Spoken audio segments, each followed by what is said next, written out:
Hi friends. మన ప్రభువును ప్రియరక్షకుడైన యేసుక్రీస్తు ప్రభు వారి శ్రేష్టమైన నామంలో మీకందరికి నా యొక్క హృదయపూర్వక వందనాలు తెలియజేస్తూ ఉన్నాను. అయితే ఈరోజు దానియేలు గ్రంథాన్ని మనము దానియేలు గ్రంథంలో ఉన్న 12 అధ్యాయాల్లో ఉన్న ప్రతి ఒక్క వచనాన్ని ధ్యానించే ప్రయత్నం చేస్తాం ప్రతిరోజు కూడా. మరైతే ఈరోజు ప్రాముఖ్యంగా దానియేలు గ్రంథం మొదటి అధ్యాయం మొదటి 2 వచనాల్లో మనం చూసినట్లయితే యూదా రాజగు యెహోయాకీము ఏలుబడిలో 3వ సంవత్సరమున బబులోను రాజగు నెబుకద్నెజరు యెరూషలేము మీదికి వచ్చి దాన్ని ముట్టడి వేయగా ప్రభువు యూదా రాజగు యెహోయాకీమును దేవుని మందిరంలోని శేషించిన ఉపకరణములను ఆ రాజు చేతికి అప్పగించిన గనుక అతడు ఆ వస్తువులను సీనారు దేశములోని తన దేవతాలయమునకు తీసుకొని పోయి తన దేవతాలయపు బొక్కసములో ఉంచెను. ఏం రాయబడుతూ వచ్చింది? యూదా రాజుకు యెహోయాకీము. ఈ యొక్క యెహోయాకీము ఏలుబడిలో 3వ సంవత్సరమున బబులోను రాజు నెబుకద్నెజరు యెరూషలేమును ముట్టడి వేస్తూ వచ్చాడు. దేవుడు ఈ యొక్క యెహోయాకీమును ఎవరి చేతికి అప్పగిస్తూ వచ్చాడు? బబులోను రాజుకు నెబుకద్నెజర్ చేతికి అప్పగిస్తూ వచ్చాడు. ప్రపంచంలో అత్యంత బలమైన 2వ సామ్రాజ్యంగా ఈ యొక్క బబులోను సామ్రాజ్యం మనం చూస్తాం. అయితే ప్రపంచంలో అత్యంత బలమైన మొట్టమొదటి సామ్రాజ్యం ఏది అని అంటే అస్సూరు సామ్రాజ్యం. అస్సూరు సామ్రాజ్యం చేతికి ఇజ్రాయెల్ 10 గోత్రాలు క్రీస్తు పూర్వం 722లో హోషేయ కాలంలో దేవుడు రాజైన హోషేయ కాలంలో దేవుడు 722 క్రీస్తు పూర్వం 722లో ఈ యొక్క అస్సూరియల చేతికి ఇజ్రాయెల్ 10 గోత్రాలను దేవుడు చెరకు అప్పగించడం జరుగుతూ వచ్చింది. ఎందుకు వారిని అంత ముందుగా అప్పగించాడు? 116 సంవత్సరాల తర్వాత యూదా ప్రజలను ఎందుకు ఈ యొక్క బబులోను రాజ్యానికి చెరకు అప్పగించాడు అని అంటే, ఇక్కడ చాలా ప్రాముఖ్యంగా మనం ఆలోచించాల్సింది ఏంటంటే, ఇజ్రాయెల్ 10 గోత్రాల వారు ఆ ఇజ్రాయెల్ 10 గోత్రాలను పరిపాలించిన 19 మంది రాజులు ఎవ్వరూ కూడా దేవుని యొక్క ఆజ్ఞలను పాటించినటువంటి వారు కాదు. ప్రతి ఒక్కరు కూడా దేవుని యొక్క ఆజ్ఞలను కట్టడలను ధిక్కరించి దేవునికి విరోధంగా ఎంతో భయంకరమైన పాపంతో తమ యొక్క సామ్రాజ్యాన్ని పరిపాలించారు. తమ ప్రజలను ఆ విధంగా పాపం వైపు ప్రేరేపితులను చేసి దేవునికి విరోధంగా మార్చివేస్తూ వచ్చాడు. కాబట్టే దేవుడు ఇజ్రాయెల్ 10 గోత్రాలను కూడా క్రీస్తు పూర్వం 722లోనే వారిని అస్సూరియుల చెరకు అప్పగించుతూ వచ్చాడు. నిజంగా నా ప్రియమైన సహోదరి సోదరులారా, నా జీవితంలో కూడా దేవునికి విరోధంగా మనం జీవిస్తే ఖచ్చితంగా దేవుడు మన యొక్క జీవితాన్ని చెరకు అప్పగించేవాడుగా ఉంటూ ఉన్నాడు. ఆనాడు తన ప్రజలైన వారిని ఐగుప్తు నుంచి వారు మొరపెడితే ఎంతో ప్రేమతో వారిని మోసుకొని వచ్చి పగలు మేఘస్తంభమై రాత్రి అగ్నిస్తంభమై కాచి అడవిలో వారి చెప్పులు అరిగిపోకుండా వారి వస్త్రాలు పాతగిల్లకోకుండా తీసుకొచ్చి అంత ప్రేమగా చూసుకున్న వారు దేవునికి విరోధంగా పాపం చేస్తే విడిచిపెట్టకోకుండా చెరకప్పగిస్తూ వచ్చాడు. నేను దేవునికి ఒక లెక్కన ఆలోచించండి ఒక్కసారి. అయితే మొట్టమొదటి సామ్రాజ్యంగా అస్సూరు సామ్రాజ్యాన్ని మనం చూస్తూ ఉన్నాం. 2వ సామ్రాజ్యంగా మనము బబులోను సామ్రాజ్యాన్ని మనం చూస్తూ ఉన్నాం. అయితే ఈ బబులోను సామ్రాజ్యం క్రీస్తు పూర్వం 612 ఆ ప్రాంతంలో అస్సూరు సామ్రాజ్యాన్ని జయించిన తర్వాత 605, 606లో యెరూషలేము పైన యూదా రాజు అయిన యెహోయాకీము ఏలుబడిలో 3వ సంవత్సరమున మొట్టమొదటి దాడి బబులోను రాజు అయిన నెబుకద్నెజరు యెరూషలేము పైన చేయడం చూస్తూ ఉన్నాం. అయితే ఈ యొక్క బబులోను సామ్రాజ్యం ఎప్పటి వరకు ఉంది అని మనం ఆలోచించినట్లయితే 610 నుంచి 539 వరకు 2వ ప్రపంచ అతిపెద్ద సామ్రాజ్యంగా బబులోను సామ్రాజ్యం ఉంది. తర్వాత 3వదిగా మనము మాదీయ పారసిక సామ్రాజ్యాన్ని చూడవచ్చు. ఈ యొక్క మాదీయ పారసిక సామ్రాజ్యము దాదాపు 200 సంవత్సరాలు ప్రపంచాన్ని పరిపాలించిన 3వ అతిపెద్ద సామ్రాజ్యంగా మనం చూడవచ్చు. అయితే ఇది 539 నుంచి 330 వరకు ఈ యొక్క మాదీయ పారసిక సామ్రాజ్యాన్ని మనం చూడవచ్చు. అయితే ఈ యొక్క 330 నుంచి కూడా మరి గ్రీక్ సామ్రాజ్యాన్ని మనం చూడవచ్చు. గ్రీక్ సామ్రాజ్యం దాదాపు క్రీస్తు పూర్వం 27 లేదంటే 30 27, 30 సంవత్సరాల వరకు గ్రీక్ సామ్రాజ్యాన్ని మనం చూడవచ్చు. ప్రపంచ అతిపెద్ద సామ్రాజ్యాల్లో 4వదిగా గ్రీకు సామ్రాజ్యాన్ని మనం చూడవచ్చు. 5వదిగా రోమా సామ్రాజ్యాన్ని దాదాపు క్రీస్తు పూర్వం 27 లేదంటే 30 నుంచి రోమా సామ్రాజ్యాన్ని యేసుక్రీస్తు ప్రభువారు ఉన్నప్పుడు కూడా రోమా సామ్రాజ్యాన్ని మనం చూస్తాం. 5 సామ్రాజ్యాలు ప్రపంచాన్ని పరిపాలన చేస్తూ వచ్చాయి ఇప్పటి వరకు. 1 మనము అస్సూరు సామ్రాజ్యాన్ని చూస్తాం. 2 బబులోను సామ్రాజ్యాన్ని చూస్తాం. 3 మాదీయ పారసీక సామ్రాజ్యాన్ని చూస్తాం. 4 గ్రీకు సామ్రాజ్యాన్ని చూస్తాం. 5 రోమా సామ్రాజ్యాన్ని చూస్తాం. అయితే దానియేలు గ్రంథం 2వ అధ్యాయంలో మరి చివరిగా మరి క్రీస్తు సామ్రాజ్యాన్ని కూడా మనం చూస్తాం. అది ఎన్నటికీ కదల్చబడదు, దానికి ఓటమంటూ ఉండదు. అది ప్రపంచమంతా వ్యాప్తి చెంది అది విస్తారంగా ప్రబలిపోతుంది అని చెప్పి దానియేలు గ్రంథం 2వ అధ్యాయంలో మనం చూస్తాం. 44వ వచనం అట్లా. అయితే ఆ యొక్క సామ్రాజ్యంలో మనం కూడా ఉన్నాం. అప్పుడు దానియేలు గ్రంథం ప్రవచించి అప్పుడు దానియేలు గారు మరి తను చూసిన ఆ దర్శనంలో మనం కూడా ఉన్నాము. అయితే ఇప్పుడు మనము 2వ సామ్రాజ్యం గురించి మాట్లాడుతూ ఉన్నాం. 2వ సామ్రాజ్యం ప్రపంచాన్ని పరిపాలించిన 2వ అతిపెద్ద సామ్రాజ్యమైన బబులోను సామ్రాజ్యం గురించి మనం మాట్లాడుతూ ఉన్నాం. అయితే ఈ యొక్క బబులోను సామ్రాజ్యానికి దేవుడు ఈ యొక్క యెహోయాకీమును ఎందుకు అప్పగించాడు అన్న విషయాన్ని మనం ఆలోచన చేసినట్లయితే ఈ యెహోయాకీము ఎవరు అన్న విషయాన్ని కూడా మనం ఆలోచన చేయాలి. ఈ యొక్క యెహోయాకీము ఎవరు అన్న విషయాన్ని మనం ఆలోచన చేసినట్లయితే మరి మొదటి దినవృత్తాంతాల గ్రంథము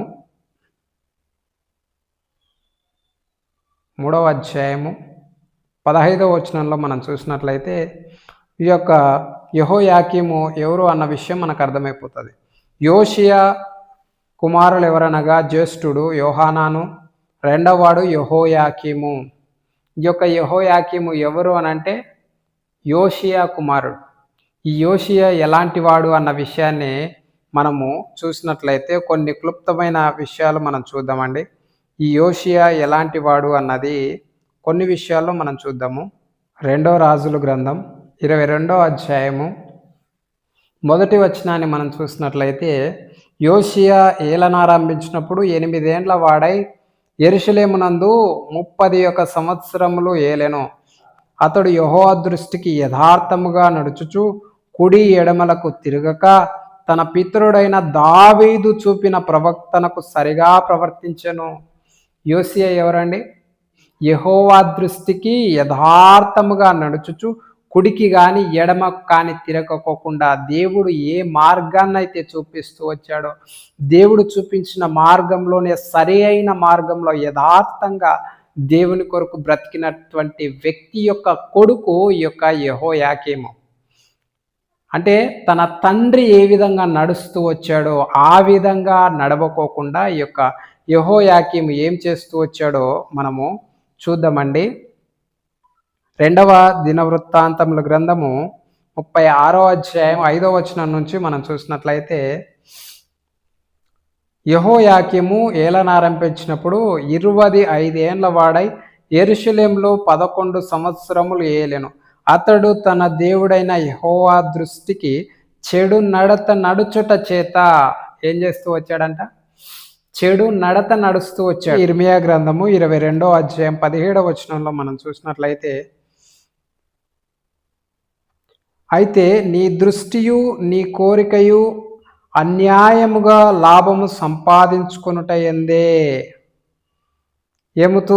ఏం చేస్తూ వచ్చాడంటే ఇతను అన్యాయముగా లాభము సంపాదించుకొనుటయే, అక్రమ సంపాదన.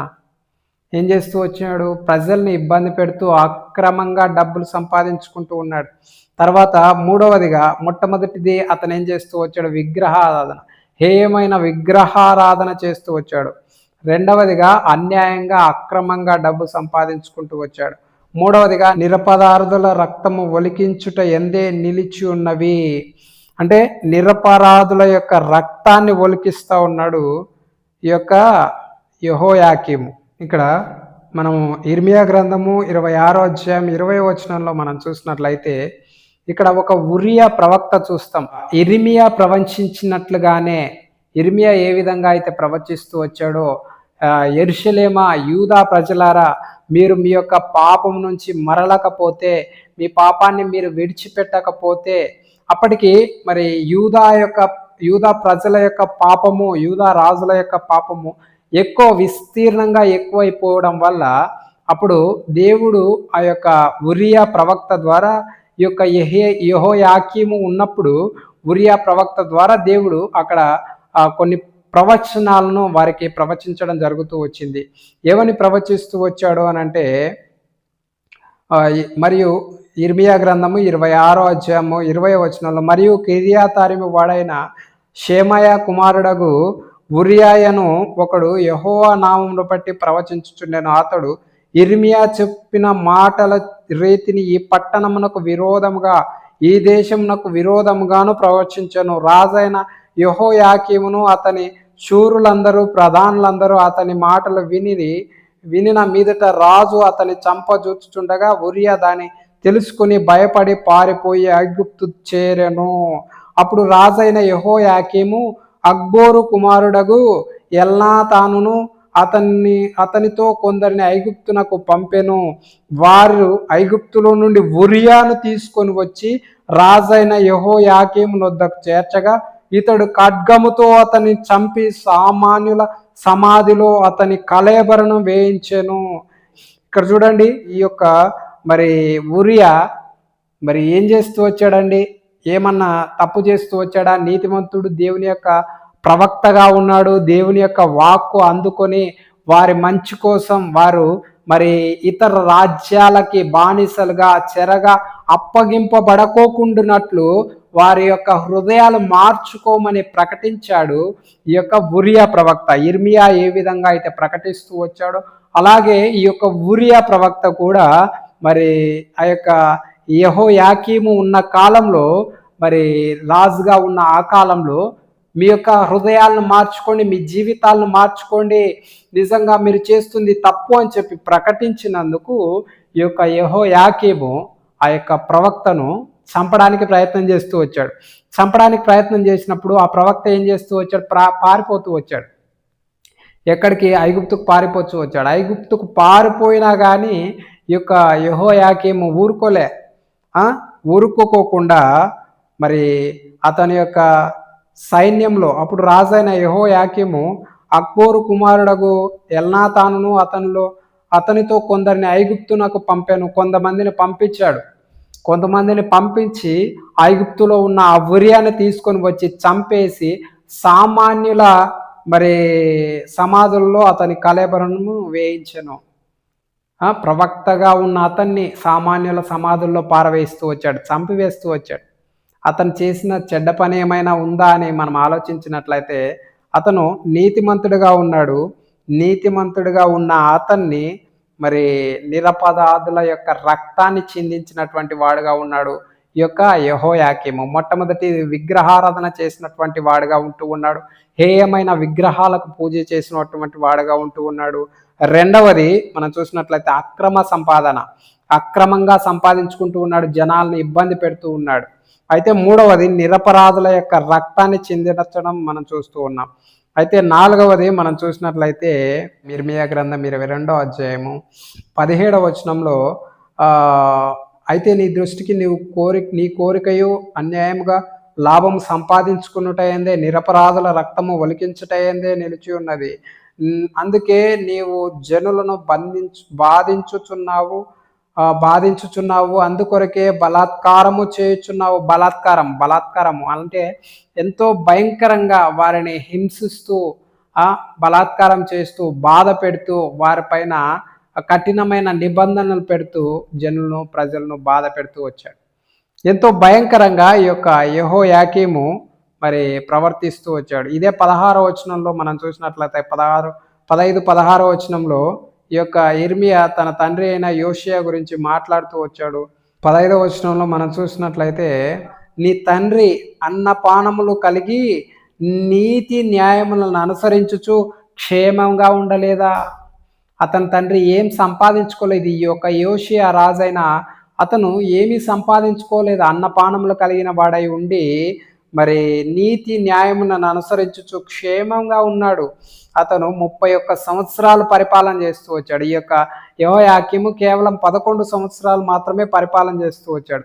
ఈ 11 సంవత్సరాల్లోనే ఎంతో భయంకరంగా విగ్రహారాధన చేస్తూ వచ్చాడు, అక్రమంగా సంపాదించుకుంటూ వచ్చాడు.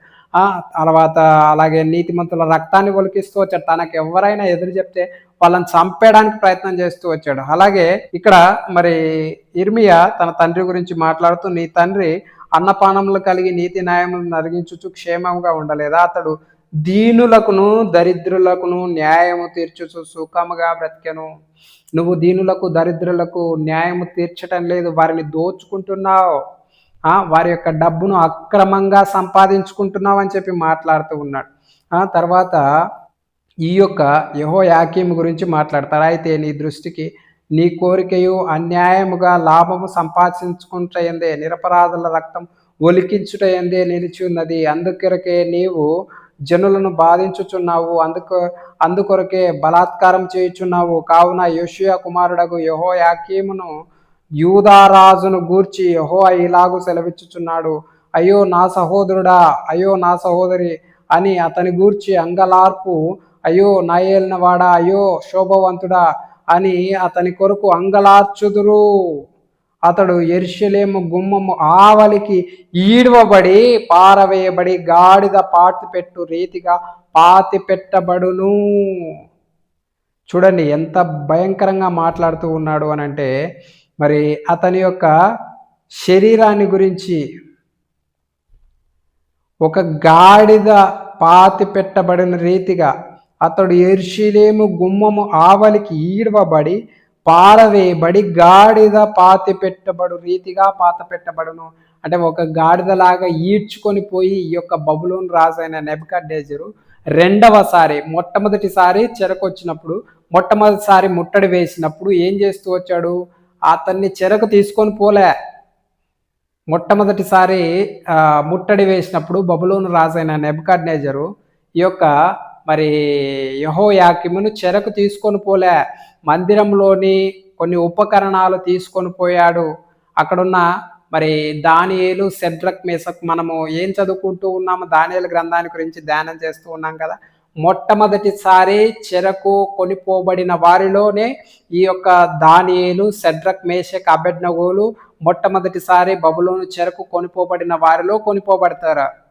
అలాగే రెండవసారి చెరకు కొనిపోబడిన వారిలో మరి యెహెజ్కేలును మనం చూస్తాం.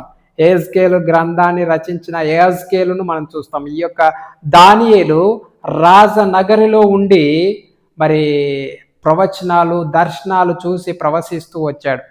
అలాగే ఈ యొక్క యెహెజ్కేలును మనం చూస్తే కేబారు నదీ తీరాన బబులోనులో ప్రజల మధ్య ప్రవచించే ప్రవక్తగా యెహెజ్కేలును మనం చూస్తాం.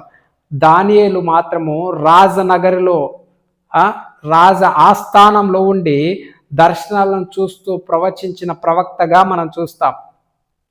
అయితే ఈ యొక్క మొదటి దాడిలో నెబుకద్నెజరు ఈ యొక్క యెహోయాకీమును చెరకు పట్టుకొని పోలే.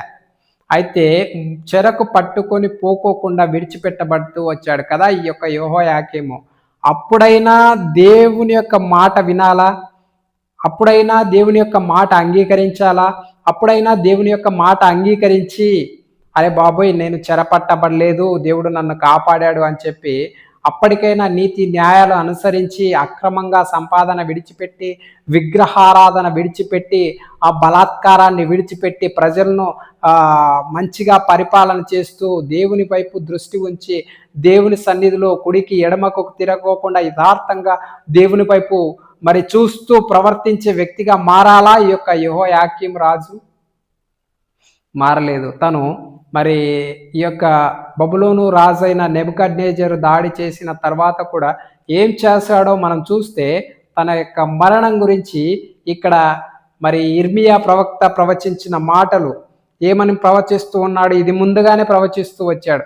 తన యొక్క మరణాన్ని గురించి, ఈ యొక్క యెహోయాకీము మరణాన్ని గురించి యిర్మీయా ప్రవక్త మరి 22వ అధ్యాయం 19వ వచనంలో అతడు యెరూషలేము గుమ్మముల ఆవలికి ఈడ్వబడి పారవేయబడి గాడిద పాతిపెట్టు రీతిగా పాతిపెట్టబడును అని చెప్పి ప్రవచిస్తూ వచ్చాడు. ఆ విధంగానే తను మరి రెండవసారి బబులోను రాజైన నెబుకద్నెజర్ యెరూషలేము పైన దాడికి మరి ముట్టడి వేసి అతన్ని గొలుసులతో బంధించి అతన్ని ఏం తీసుకుపోతావు, చరిత్రలో అతన్ని ఏం తీసుకుపోతావు అన్నట్టు యెరూషలేములో నుండి బయటికి తీసుకొచ్చి అతన్ని చంపేసి వెళ్ళిపోతాడు. ఊరికే పాతి పెట్టకోకుండా కూడా అలాగా పారవేసిపోతే అతని శరీరాన్ని మరి పక్షులు, ఆకాశ పక్షులు తినివేయడం చూస్తాం.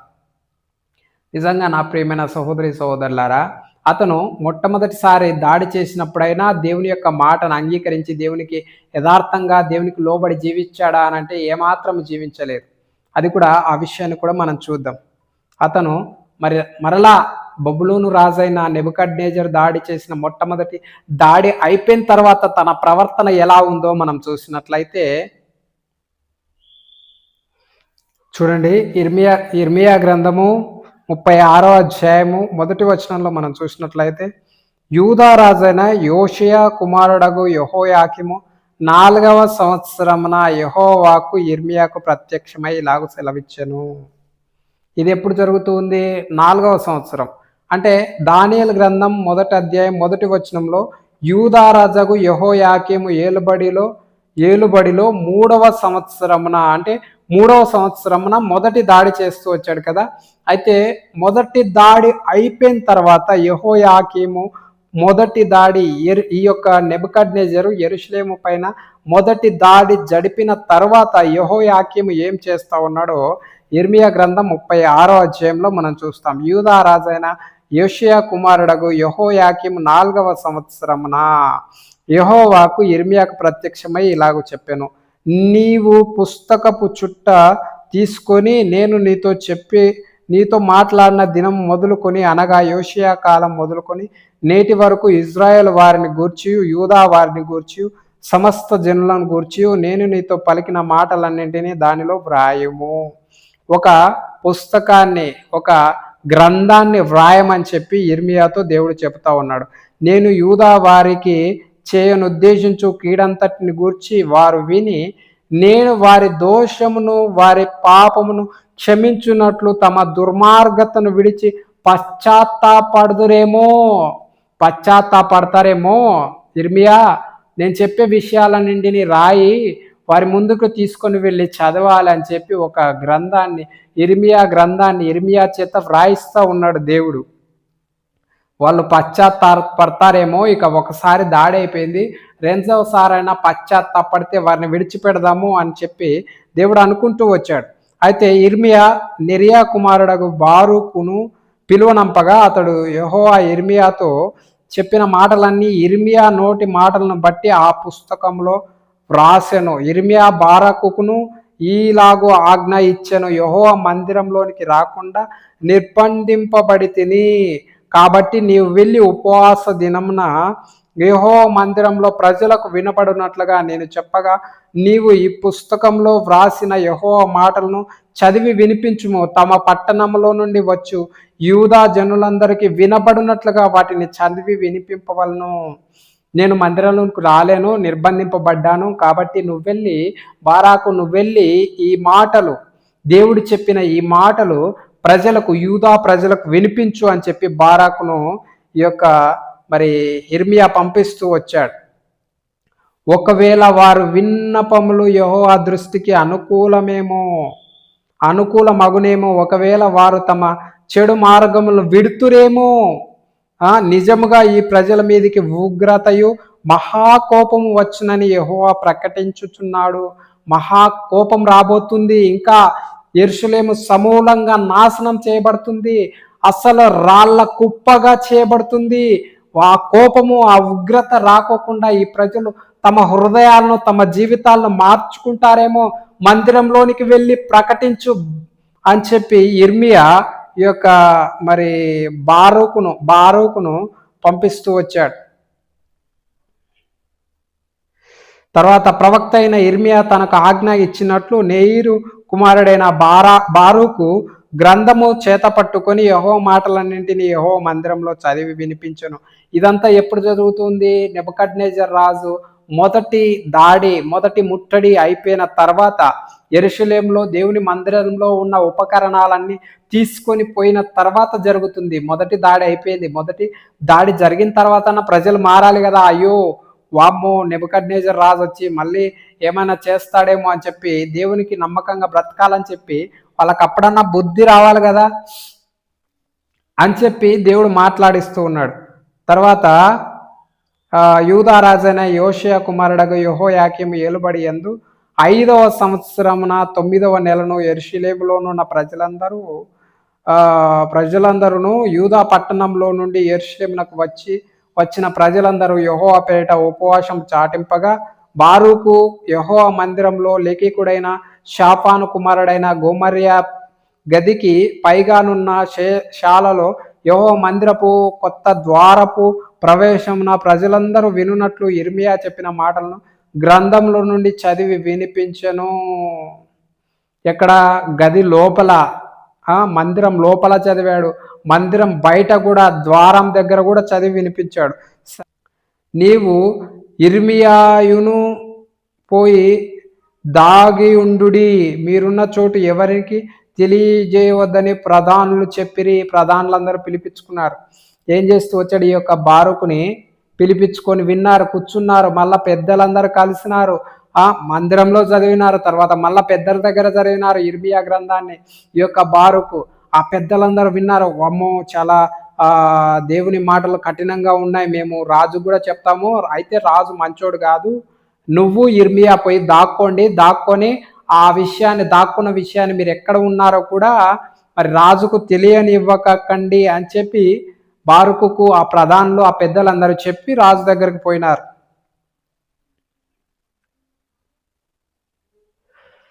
20వ వచనంలో, శాలలోనున్న రాజునొద్దకు తాము వెళ్ళి ఆ మాటలన్నిటి రాజు చెవిలో వినిపించిరి. కానీ ఆ పుస్తకపు చుట్టను లేఖికుడైన ఎలీషా మా గదిలో దాచిపెట్టిరి. ఆ గ్రంథము తెచ్చుటకు రాజు యెహూదిని పంపగా అతడు లేఖికుడైన ఎలీషామా గదిలో నుండి దాన్ని తీసుకొని వచ్చి రాజు వినికిడిలోను రాజునొద్ద నిలుచున్న అధిపతులందరి వినికిడిలోను దాన్ని చదివించెను.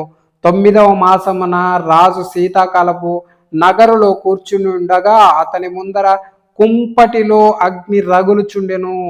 యోహు 3-4 పుటములు చదివిన తర్వాత రాజు చాకుతో దాన్ని కోసి కుంపటిలో వేగా ఆ కుంపటిలోనున్న అగ్ని చేత అది బొత్తిగా కాలిపోయెను.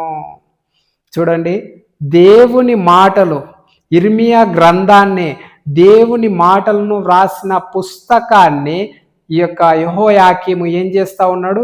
చాకుతో కోసి మంటల్లో వేసి కాల్చేస్తా ఉన్నాడు. ఎంత దారుణమైన విషయం అండి. తమ తండ్రి అయిన యోషియా దేవుని యొక్క వాక్యాన్ని ఆ యొక్క మరి యాజకుడు చదువుతూ ఉన్నప్పుడు, దేవుని యొక్క వాక్యాన్ని విన్నప్పుడు యోషియా తన వస్త్రాలు చింపుకొని, అమ్మో అయ్యో, దేవుని వాక్యం ఇలా ఉందా, మా ప్రజలో మేము ఇలాగున్నామా అని చెప్పి ఏడుస్తూ దేవుని యొక్క సన్నిధిలో యోషియా పశ్చాత్తాపడుతూ వచ్చాడు. కానీ యోషియా కుమారుడైన యెహోయాకీము మాత్రం ఇక్కడ మనం చూసినట్లయితే ఏం చేస్తా ఉన్నాడండి? యెహోయాకీము మరి ఇర్మియా గ్రంథాన్ని కత్తితో కోసి 3-4 పేజీలు చదవగానే మనోనికి ఇంకా కోపం వచ్చింది. అంటే దేవుని మాటలు ఎంతో కఠినంగా ఉంటాయి. ఒరే, నువ్వు వింటే నేను ఊరికే ఉంటా, లేదంటే నీకు తాట తీస్తా అన్నట్టు దేవుడు మాట్లాడతాడు వాస్తవంగా. అయితే ఆ మాటలు విన్న వెంటనే మరి ఈ యొక్క యెహోయాకీముకి కోపం వచ్చి కత్తితో కోసి దాన్ని ఆ మంటల్లో వేసి కాల్చేస్తూ వచ్చాడు ఇర్మియా గ్రంథాన్ని. దేవుని మాటలను, దేవుడే స్వయంగా ఇర్మియాతో వ్రాయించిన మాటలను మరి కాల్చివేస్తూ వచ్చాడు. చూడండి, ఒక్కసారి ఆల్రెడీ దాడి జరిగింది. తన బొక్కసంలో ఉన్న ప్రతి వాటిని అంతటినీ కూడా, దేవుని మందిరంలో ఉన్న ఉపకరణాలన్నీ కూడా యెరూషలేములో ఉన్న దేవుని మందిరంలో ఉన్న ఉపకరణాలన్నీ కూడా నెబుకద్నెజరు బబులోను రాజైన నెబుకద్నెజరు మొదటిసారి దాడి చేసి తీసుకొని పోతూ వచ్చాడు. ఇప్పుడైనా కొంచెం బుద్ధొచ్చి పశ్చాత్తాపడి, ప్రభువా మేము పాపం చేసాం నాయనా, మా మా జీవితాలు బాలేవు అని సరిచేసుకోవాల్సిన పద్ధతి ఆల్రెడీ దేవుడు అప్పటికీ కూడా దేవుడు తన పైన ఆ యెహోయాకీము పైన ప్రేమతోనే ఇర్మియా చేత ఆ మాటలు పలికించాడు. ఇంకా వారు మారతారేమో, ఇర్మియా వారికి ఈ మాటలు ప్రకటించు, వారికి ఆ కీడు రాకోకుండా ఉంటది, ఈ మాటలు వారు విని పశ్చాత్తాపడితే అని చెప్పి దేవుని మాటలు తన దగ్గరికి పంపిస్తే ఏం చేస్తూ వచ్చాడు ఈ యొక్క యెహోయాకీము అంటే దాన్ని చింపి కాల్చి వేస్తూ వచ్చాడు. అందుకే తన యొక్క జీవితంలో ఎంతో భయంకరమైన ఆ యొక్క గవిని వెలుపలికి ఈడ్చుకొని పోయి గాడిద వలె చంపివేయబడతాడు అని చెప్పి 22వ అధ్యాయంలోనే ఇర్మియా ప్రవచనాన్ని ప్రవచిస్తూ వచ్చాడు. అలాగే రెండవసారి మరి బబులోను రాజైన నెబుకద్నెజరు 597 అనుకుంటా, క్రీస్తు పూర్వం 597 సంవత్సరంలో మరి ఈ యొక్క 597 సంవత్సరంలో ఈ యొక్క బబులోను రాజైన నెబుకద్నెజరు రెండవసారి యెరూషలేము పైన దాడి చేసి ఈ యొక్క యెహోయాకీమును మరి చెరపట్టుకొని పోవడానికి తీసుకొని వెళ్ళి గవిని వెలుపల తన్ని చంపివేసి పాడివేస్తూ వచ్చాడు. అయితే మరలా ఆ యొక్క రెండవసారి దాడి చేసి చెరకు ఇజ్రాయెల్ ప్రజలు తీసుకొని వెళ్ళేటప్పుడే మరి యెహెజ్కేలు కూడా ఆ రెండవ చెరలోనే చెరకు వెళ్ళడం జరుగుతూ వచ్చింది. మనం చూస్తూ వచ్చాం కదా. నిజంగా నా ప్రియమైన సహోదరి సహోదరులారా, మన యొక్క జీవితంలో కూడా మనం ఏ విధంగా ఉన్నాం? యెహోయాకీము వలె మన యొక్క జీవితం ఉందా? ఒక్కసారి ఆలోచించండి. యెహోయాకీములాగా మరి విగ్రహారాధన చేస్తూ వస్తూ ఉన్నామా? విగ్రహారాధన అంటే ఏంటి? ఏదో అన్ని దేవతలను పూజించడమే కాదు, దేవుని కంటే ఏది నీకు ఇష్టమైందిగా, ఏది అత్యంత ప్రీతికరమైందిగా ఉందో అదే నీ జీవితంలో ఒక విగ్రహం. నీ పిల్లలు నీకు విగ్రహంగా ఉన్నారా? నీ జాబ్ లేదంటే నీ దగ్గర ఉన్న ఆస్తి నీకు విగ్రహంగా ఉందా? ఏది నీ విగ్రహంగా ఉంది? నీ భార్య, నీ భర్త, నీ పిల్లలు, ఏది నీకు విగ్రహంగా ఉంది? ఒక్కసారి ఆలోచించు. దేవుని కంటే దేనిని నువ్వు ఎక్కువగా ప్రేమిస్తూ ఉన్నావు అదే నీ జీవితంలో ఒక విగ్రహంగా ఉంది. యెహోయాకీము వలె నీ జీవితంలో విగ్రహానికి పూజించేవాడుగా ఉంటూ ఉన్నావా? హేయమైన విగ్రహాన్ని వదిలిపెట్టని వాడుగా ఉంటూ ఉన్నావా? ఒక్కసారి ఆలోచించు. మిమ్మల్ని మీరు పరీక్షించుకొని సరి చేసుకోవాల్సిందిగా ప్రభువు కోరుకుంటూ ఉన్నాడు. రెండవది, అన్యాయంగా అక్రమ సంపాదన. ఈ దినాల్లో అక్రమ సంపాదన మరీ ఎక్కువైపోయింది కదా. ఎక్కడ చూసినా లంచం లంచం లంచం లంచం లంచం లేనిదే ఏ పని కూడా జరగదు కదా. చేయి తడిపితేనే అన్ని పనులు అవుతాయి. అలాంటి అక్రమ సంపాదన విషయంలో నీ జీవితంలో నువ్వు జాగ్రత్త కలిగి ఉన్నావా? లేదంటే అక్రమ సంపాదనను సంపాదిస్తూ దేవుని యొక్క కోపాగ్నికి చేరువగా ఉన్నావా? ఒక్కసారి ఆలోచించండి. మిమ్మల్ని మీరు పరీక్షించుకొని సరి చేసుకోండి.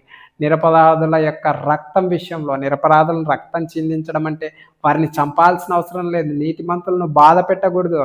నీతిమంతులను బాధ పెడితే, వారిని ఇబ్బంది పెడితే, వారిని దుఃఖ పెడితే కూడా నిరపరాధుల యొక్క రక్తాన్ని చిందించినట్లే.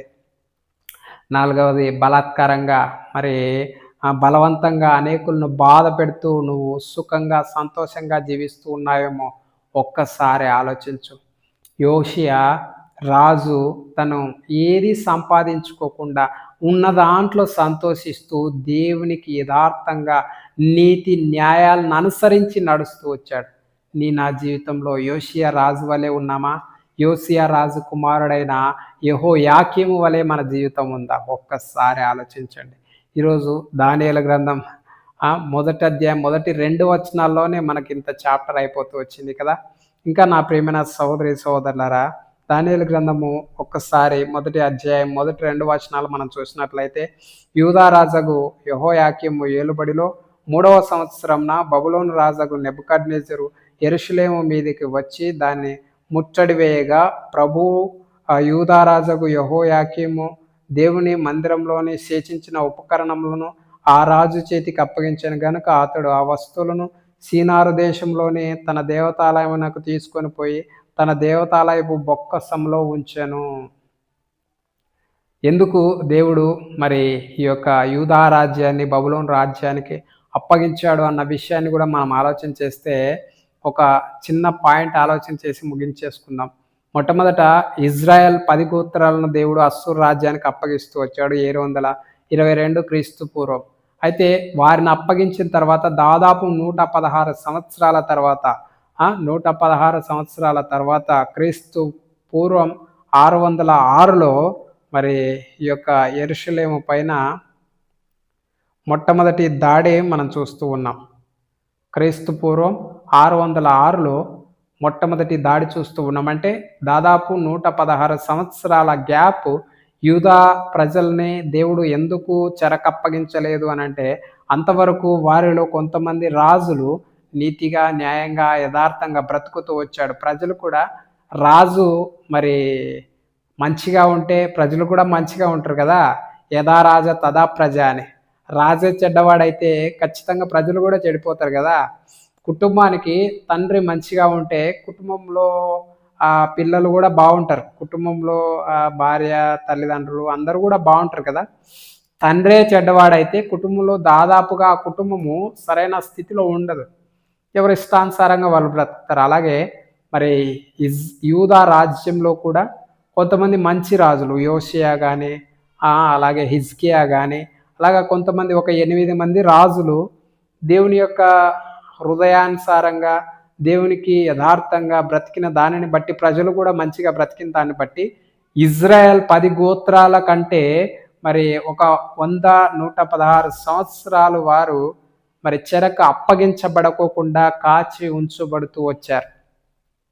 కాబట్టి నా జీవితంలో మనం కూడా మన యొక్క జీవితంలో దేవునికి నమ్మకంగా బ్రతికితే మరి యూదా రాజైన యోషియా వలె ఏది ఆశించుకోకుండా, విగ్రహారాధన వైపు కాకోకుండా, నిరపరాధుల రక్తాన్ని చిందించుకోకుండా, నిరపరాధులను బాధ పెట్టకోకుండా, మన యొక్క జీవితంలో అక్రమ సంపాదన విషయంలో కాకుండా, బలాత్కారం విషయంలో కాకుండా, ప్రజల్ని ఇబ్బంది పెట్టకోకుండా మనము నీతిగా, యథార్థంగా దేవుని కొరకు బ్రతికినటువంటి వారమైతే దేవుడు మన యొక్క జీవితాన్ని మరి క్షేమంగా కాపాడేవాడిగా ఉంచి ఉన్నాడు. కాబట్టి నా ప్రియమైన సహోదరి సహోదరులారా, దేవుని యొక్క హెచ్చరికను మనము అంగీకరించి దేవుని కొరకు నీతి, న్యాయంగా, యథార్థంగా జీవించే వారంగా ఉండాలి. ఓకేనా? ఇంకా మరి దానియేలు గ్రంథం 1వ అధ్యాయం 3వ వచనం నుండి నెక్స్ట్ పార్ట్‌లో మనం తెలుసుకునే ప్రయత్నం చేద్దాం. ఓకేనా? దానియేలు గ్రంథంలో ఉన్న 12 అధ్యాయాల్లో ఉన్న ప్రతి ఒక్క వచనాన్ని కూడా పరిశీలన చేసే ప్రయత్నాన్ని చేద్దాం. ప్రతి ఒక్క వచనంలో కూడా దేవుడు దాగి ఉంచిన మర్మాలన్నింటినీ తెలుసుకునే ప్రయత్నం చేద్దాం. ఓకేనా? Thank you. Praise the lord.